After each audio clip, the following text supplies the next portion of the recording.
And now let us settle ourselves for this morning's service.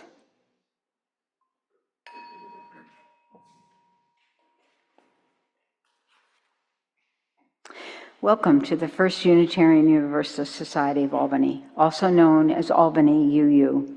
I'd like to extend a special welcome to those who are visiting with us this morning, whether in person or online. We aspire to be a beloved community, open and welcoming to all. If you'd like to know more about our congregation, please join us after any service for coffee and conversation, where you can also check out our welcoming table. Now, please turn off your electronic devices, and I invite you to briefly say hello to someone near you or online.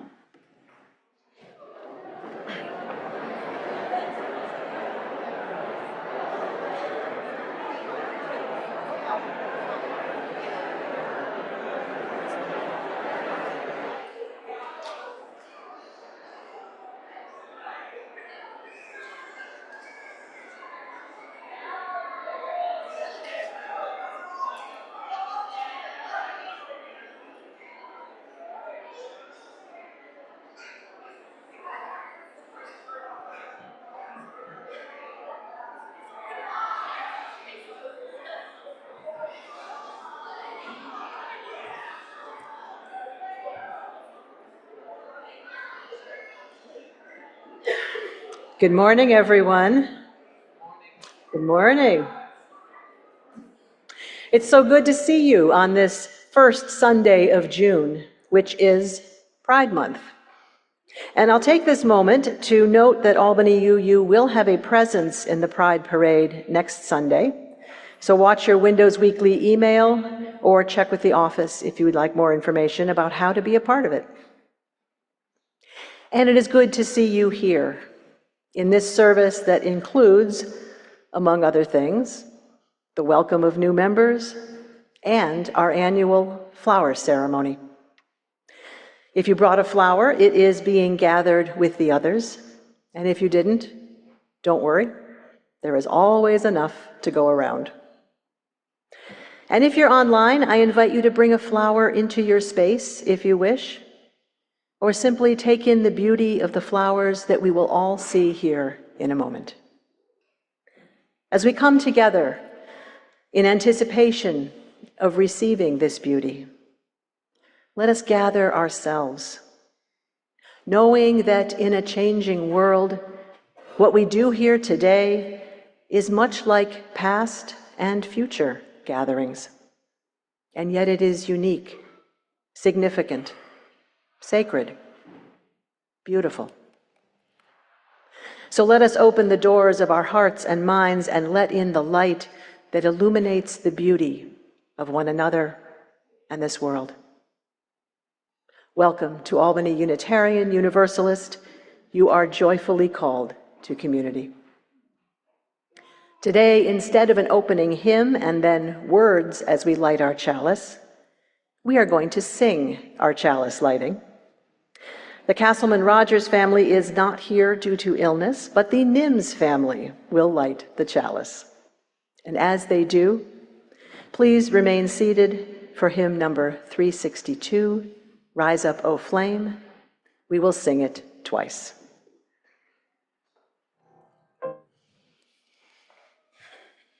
The flower ceremony was created about 100 years ago by Norbert Čapek. Čapek was raised a Catholic, became a Baptist minister, and then went on to become the minister of the largest Unitarian church in the world at that time, in Prague, with 3,200 members. Čapek's congregation was theologically diverse, like ours, and he wanted a ritual that would bring his religious community together while celebrating the beauty in that diversity. He came up with the flower ceremony. When the Nazis took control of Prague in 1940, they found Čapek's commitment to a living tradition of social justice and radical love to be too dangerous. He was sent to the concentration camp in Dachau and was killed there. but his commitment to this kind of religious community and his flower ceremony lived on. Čapek's wife, Maya, who was also a Unitarian minister, brought the ceremony to the United States, where it caught on in Unitarian Universalist churches. In the first part of this ritual, each person brings a flower to be added to a communal vase, signifying the choice to join with others in community and the unique beauty of each person. And as I said, if you didn't bring one, no worries. Someone else brought one for you. Sometimes, in community, we do that for each other.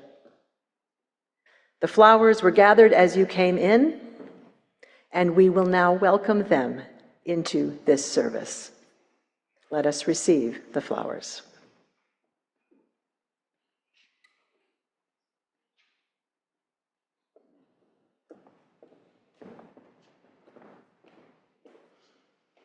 Thank you. For this next part of the service, the flowers will just be present here with us in all their beauty together. And now, amid the history of this ritual and the symbolism of these flowers, let us be in community together with all the joys and sorrows that we bring with us today.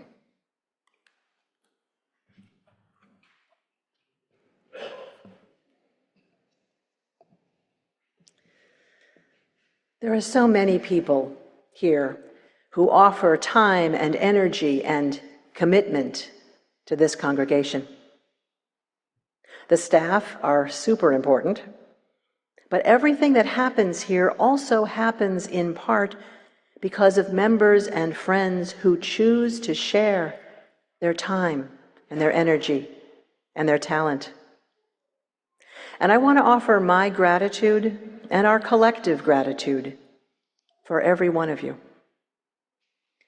And we're going to take a moment here to specifically honor the people who share their time and energy and talent with the children and youth of this congregation. We're talking here about guides, facilitators, advisors, and others who serve in direct relationship with the children we love. It takes nothing away from all the other critical volunteer work to say that this is a special kind of volunteering.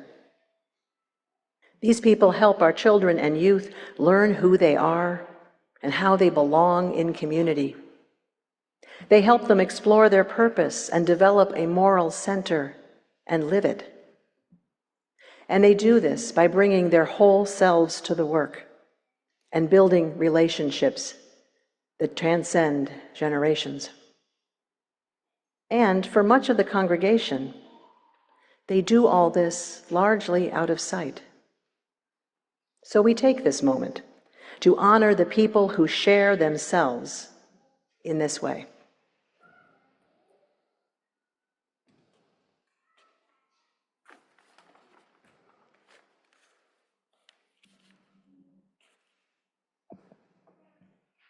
So many people in this room today have helped out with programs for children and youth in some way. We have our amazing staff of Paula Brewer and Adrian Cattell, who has helped me in everything that I do. Perhaps you are somebody yourself who has helped in an event, been on the programs for Children and Youth Council, or taken a turn as a guide on a teaching team. It is those Sunday morning guide teams that form the core of the work that we do and who we are going to recognize today. And at the end of my remarks, we'll have a moment where we can recognize them and thank them all together. And if while I'm doing this, you're thinking to yourself that you would love to get in on this amazing opportunity, you can find me after the service. Our nursery toddler volunteers work with the littlest among us and are often a family's first connection here. Their patience and goodwill is the key to our mission of building beloved community. Many thanks to Anne Von Linden, Christina Carrera, Jen Quayle, Kristen Tibbetts, Leah Purcell, and Sandy Stone. Our elementary guides this year were tasked with making learning about the newly adopted Article 2 UU values fun with a very wide age range of kids. Their reliable good humor and resourcefulness makes such a difference. Many thanks to Brittany Orlebeck, Mary Fellows, Brian Frank, Dana Kowalczyk, Sarah Stanwicks, and Stephanie Saunders.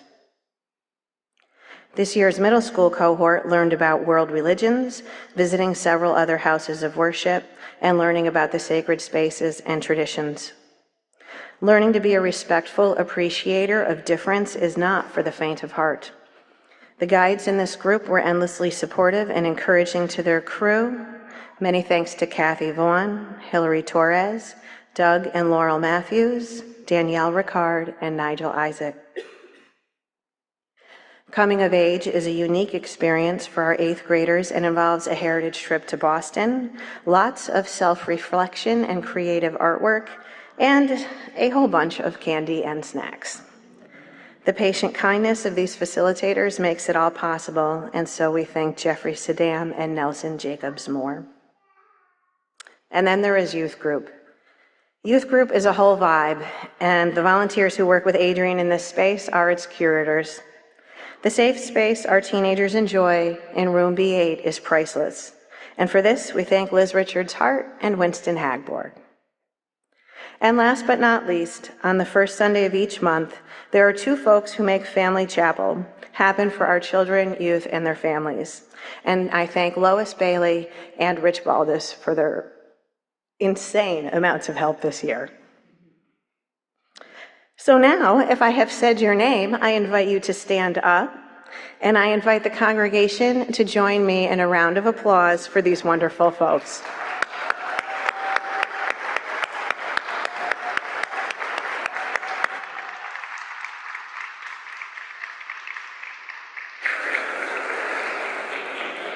Thank you all so much.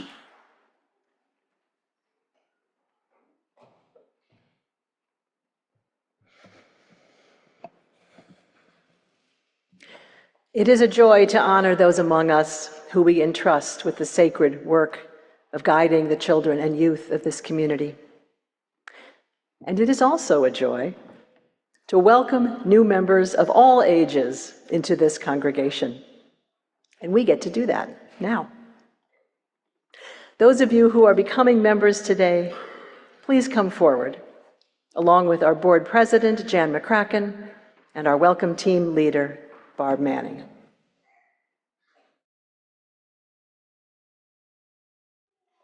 The membership book will be in Channing Hall after the service for anyone who wishes to peruse it, along with a cake in honor of these new members. Lots of cake today. As these members of Albany Unitarian Universalist return to their seats, let's once again applaud their decision to bless this congregation with their presence.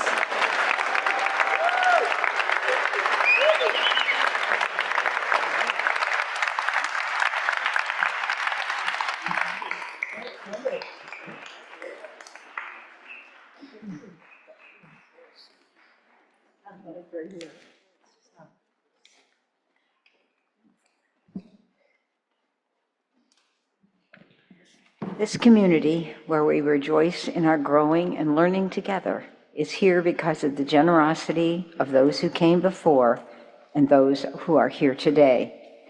We're sharing the plate every Sunday this month with Focus Interfaith Food Pantry, helping to alleviate hunger here in Albany.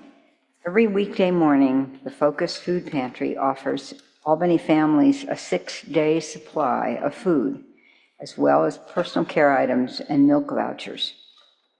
It is located at Emmanuel Baptist Church on State Street, about 6 blocks from our church.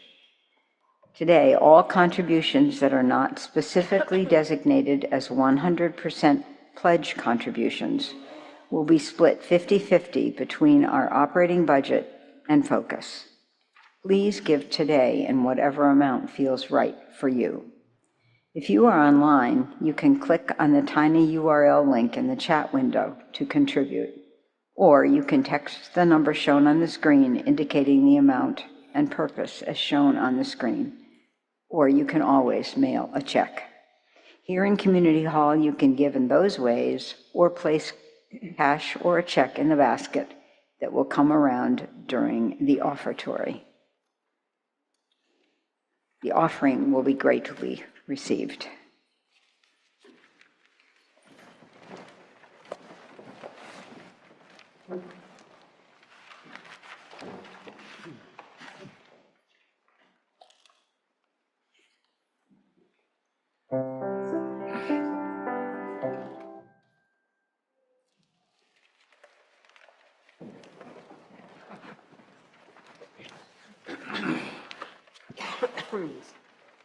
For all you have given, in all the ways you give, thank you.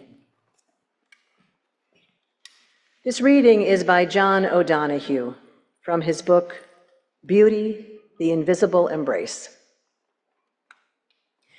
The human soul is hungry for beauty. We seek it everywhere, in landscape, music, art, clothes, furniture, gardening, companionship, love, religion, in ourselves. We feel most alive in the presence of the beautiful, for it meets the needs of our soul. In the experience of beauty, we awaken and surrender in the same act. Beauty brings a sense of completion and sureness. These times are riven with anxiety and uncertainty. In the hearts of people, some natural ease has been broken. We know now that anything can happen from one minute to the next. The traditional structures of shelter are shaking, their foundations revealed to be no longer stone, but sand. At first, it sounds completely naive to suggest that now might be the time to invoke and awaken beauty. Yet this is exactly the claim. Why? Because there is nowhere else to turn. And it is because we have so disastrously neglected the beautiful that we now find ourselves in such terrible crisis. So ends the reading. O'Donohue wrote that shortly after September 11th. It's held up well. At a time when the foundations of democracy seem to be cracking and all the ongoing violence breaks our hearts. Some natural ease has indeed been broken. And now, he says, is the time to invoke and awaken beauty.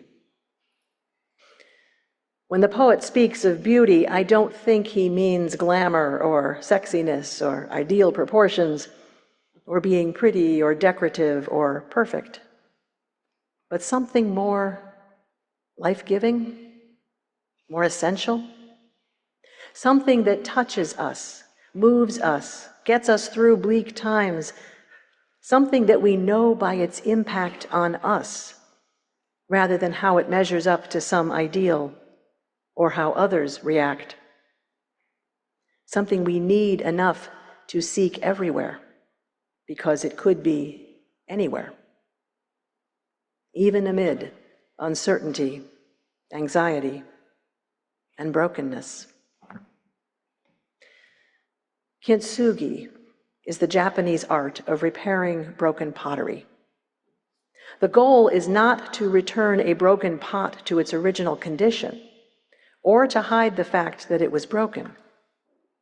The idea is to carefully bring the pieces together and bind them with a lacquer that contains gold, not hiding the break, but highlighting it, resulting in a repaired pot where every break is now a gold seam.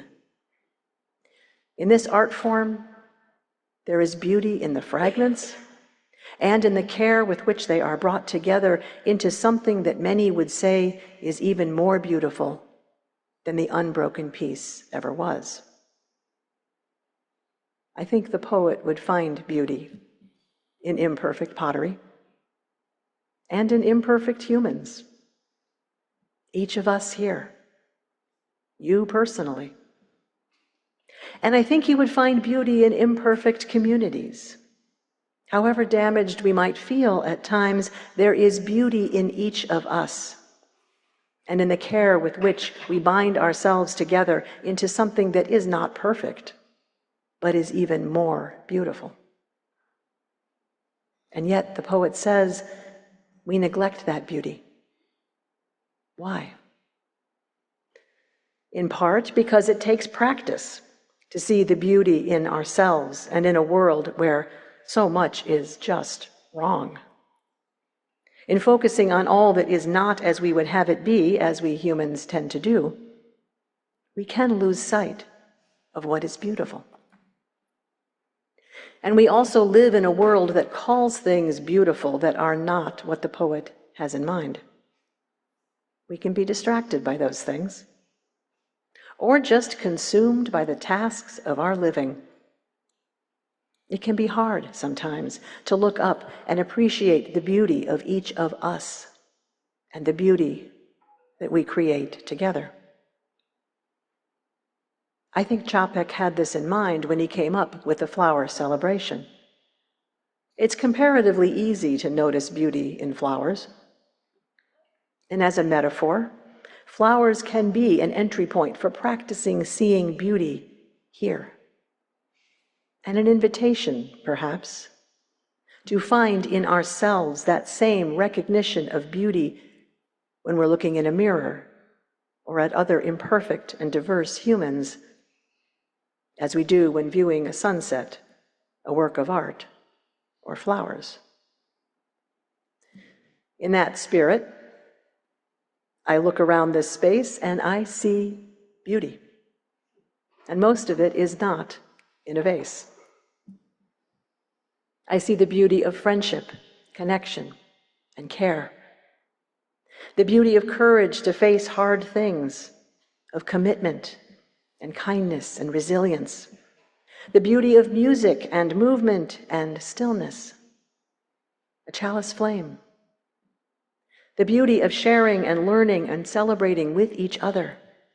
The beauty of our aspirations. The beauty of welcome and appreciation. The beauty of imperfect and yet shining people who share their gifts and seek to create beloved community amid all the reasons not to, bound together by a love that reveals itself as it holds us together, even more beautiful than gold. There is so much beauty here. Sometimes, says Christian Cooper of Central Park birdwatching fame, sometimes to recognize something as beautiful, all it takes is a change of perspective. There's a story about Čapek that I've heard in different places. It's one of those stories that lacks a solid primary source, but it is said that while in the Dachau concentration camp, Čapek held one last flower celebration. There weren't any flowers, of course, but he and other prisoners searched the camp for any glimpse of beauty amid the bleakness. A piece of struggling weed, a stone, anything. When they were gathered, Čapek put these objects in a pile and preached once again about our inherent dignity and the beauty of a community of love and care. And then each participant left with some objectively worthless item, now imbued with this symbolism. Its beauty and theirs revealed. There is beauty, even in the hardest of times. And this beauty, wherever it is found or created, is here to be noticed, appreciated, and shared. Our task is perspective shifting, so that we watch for it, name it, praise it, express gratitude for it, and tell others of the beauty that we see in them and around us. And then, in the presence of beauty, says John O'Donohue, it's not a neutral thing. It's actually calling you to be yourself and to transfigure what has hardened or got wounded within you. The beauty around us calls us to awaken and reveal our own. I used to often drive past a huge field of sunflowers. And when they're blooming, I love watching them all orient themselves toward the sun. When they turn to face east early each morning in preparation for the rising of the sun, they also open. I imagine the call of beauty as something like that, where, in seeking it and orienting ourselves toward it, something within us opens, and our individual and collective beauty awakens. And beauty does more than awaken us. Mary Catherine Morn, who is president of the Unitarian Universalist Service Committee, and who also gave the sermon at our cluster service in March, puts it this way: beauty does more than awaken us. It also admonishes us. It demands something. We are here in religious community not to hide from the anguished cries or the tender lullabies. We are here in religious community not to protect our hearts from breaking. We are here together to borrow courage for the task of coming alive. We are here so that together we might heed the admonitions of beauty, answer its call to create, protect, and preserve. We're not here to protect our hearts from breaking, but we might be here together to bind the pieces in a way that makes them ever more beautiful. And in so doing, to borrow the courage we need to answer the call of beauty, to create, protect, and preserve. Beauty is right here, right now. And no matter what else is going on, I hope you will never lose sight of it for long. For the poet tells us we need it, especially in the hardest times. So where do you see beauty? Where do you see it in each other, in yourself, in the ways you come together? And what might it be asking of you now? May we never neglect the beauty in ourselves, in each other, in this world, and in this congregation. And as we move into the future with all the joys and hard times yet to come, let us bind ourselves together in ever more beautiful ways, always listening for the call of beauty. May it be so. Amen.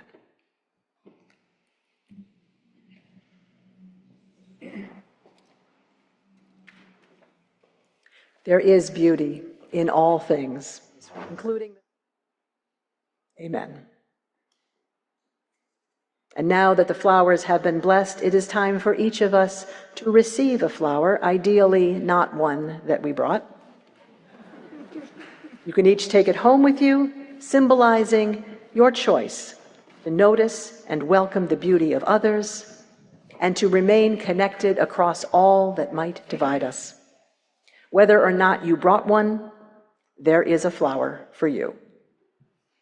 This year, we're putting the flowers in baskets, which we will pass around, and I invite you to choose your flower when a basket comes to you. And as the baskets come around, Olga will lead us all in singing hymn number 402, From You I Receive, to You I Give. Olga is going to sing verses herself and will cue us when it's our turn. So when you're not choosing your flower, please watch Olga. Now please receive your flower.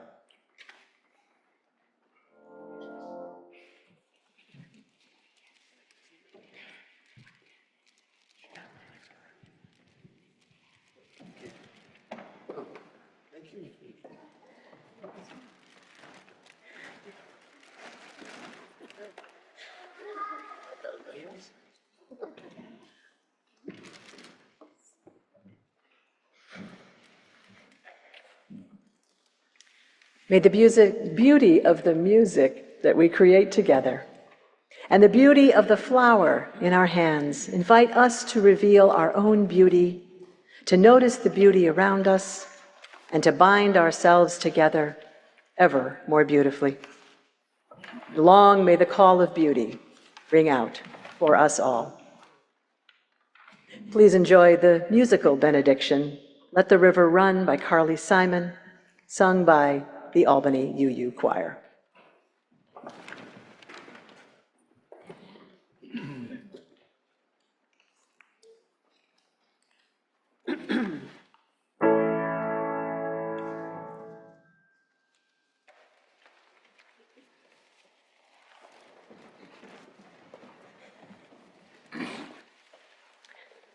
We now extinguish our chalice.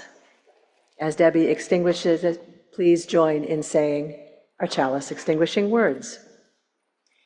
We extinguish this flame, but not the light of truth, warmth of community, or the fire of commitment. These we carry in our hearts until we are together again. Our service has ended, but all are invited for coffee and conversation and lots of cake in Channing Hall. And please come back next week when Matt Meyer will be here for a service entitled Joy in Resistance, bringing his message of love and justice through rhythm and song. Go in peace and beauty. Return again in joy.